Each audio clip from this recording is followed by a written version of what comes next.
Welcome back. Studies show that 70% of the mistakes happen because of poor communication.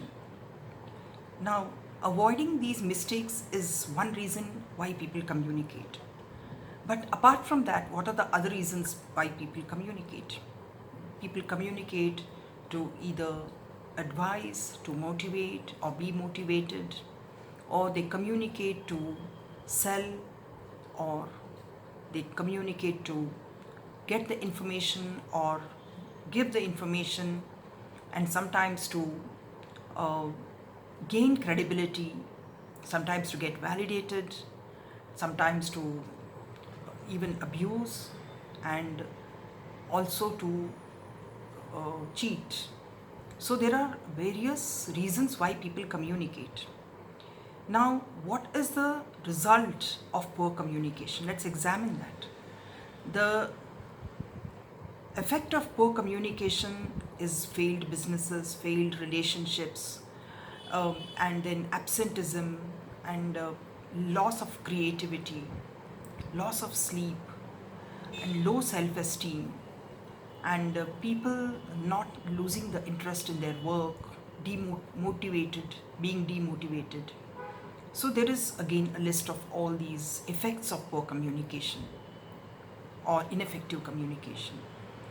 And let's see the basics of communication. How do you actually understand communication in a more as a framework? Let's understand. All that we do is communication. So, what do I mean by that?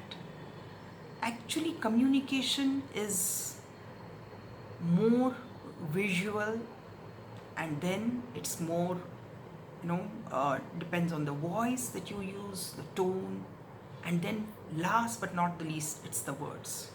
So, the words that we use is being impacted on the listener just by 7%, and the capacity for the listener to receive and listen is much less compared to the capacity to speak. So it's like, suppose we have the capacity to speak at 100 words per, say, a minute or so. We have only the capacity to 300 words per minute or so.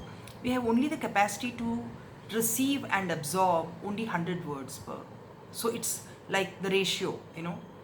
And that being so, the more receptivity is happening through the tone and the voice modulation and the pauses, and also the last and the highest is the visual effect. That is 55% of the impact is happening in the communication through the visual. That is through your body language, through your dress, the way you stand, the posture, your hand gesticulations, your gestures, your facial expressions, your smile, and your hairstyle. There is so many things that you are presenting through your physical and the visual expressions. So what it means is all people are taking in more inputs visually and then through the voice, and the words become the least impactful. That doesn't mean the impact is less, so we don't bother about words. We do, but that is the capacity for a human being to absorb the communication through the words. This is the scientific research that has shown. Now, that being so what do? We need to cultivate the body language, the facial expressions, the smile, and then the posture, the eye contact, and everything about whatever visual impact is happening. Suppose a trainer is making a presentation, visually he or she needs to have more visuals on the PowerPoint and use the tone as well as impact through the words. Use the choicest words, but then have that blend, and not just make it a boring presentation. Now, coming to the next point is the the beginning is what is going to impact the end. So what do I mean by that? Every person takes the message within just a couple of minutes if you are face to face and decides whether they are interested or not to go forward. And if it's on a telephone, it's just 30 seconds. And if it's a voicemail, it's just around 15 seconds. So that means you only have that much time slot with the other person for you to impact the other person and make your message clear. So how you start, how you begin your message is so important, otherwise you lose that person. And if it is of course the first time, then you don't have any chance of continuing that relationship with that person. Now the third aspect is what you intended to say and what is being received is totally two different things. Now, have you ever had this experience of getting people rubbing you off the wrong side by when you say, I don't, I'm not interested, or I didn't say that, when you say, I didn't mean to say that. So when do you say this? Because your intention was to say something else and you wanted to say something else, but then the thing that is being received by the other person is completely different. So that means that what you intended is not being received. So again, this is very important in any conversation, in any communication. What is being received is what is actually getting communicated. It's not what you intended.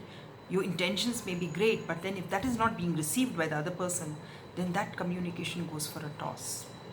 Now the next thing is, communication is a two-way, it's a two-way street. If there are communicators who are so poor that they feel that when they say what they needed to say and they are done, but the real good communicators listen to the other person, get all the information, and based on that information they start building the relationship with the other person, taking into consideration the other person's needs, and they are focused on the goal. So their messages are so powerful that the other person feels the empathy, and then there are definitely more powerful possibilities of this conversation, the communication getting more deeper, and you feel more connected with that person. So it's a two-way street. Now communication is like a dance. What do I mean? So when you dance, it's like a tango, it needs two to tango. So when you are dancing with your partner, you can't step onto the foot of the partner and getting onto the floor. It's like how you both balance each other and how you synchronize, and you actually understand the other person's whatever that the step or the tempo. So you have to adjust your communication according to the tempo, and it could be slow, it could be fast, and the step. So that is the process through which you make the communication. So communication is a process, and good communicators know that, and they have this kind of a process with the other person, so they can actually understand that many a time they understand the other person and make the other person understood, so they build relationships. Have you ever felt that during some conversations you could build on your ideas and you could actually cultivate those ideas? The reason being, you had this kind of an experience of dancing and have with a partner, because there are a lot of things that emerge in a conversation where you feel empowered and you feel you have actually gained in that conversation. So sometimes you feel there have not been any kind of a growing in that communication, there is no development of any idea. So these are the bad communicators who are only using their mouth, and they are just uttering what comes to their mind, and they are not using their brains. So this is so important that you need to understand that it's not a one-way street where you just finish what you have to say, but it's about understanding the other person's needs, the other person's mood, or the other person's needs and wants, and it's like a process, and that is when you are successful in communication. So these are the steps that are so important for building an effective communication, and so hone your skills so that you can dance a tango with your partner. Stay tuned.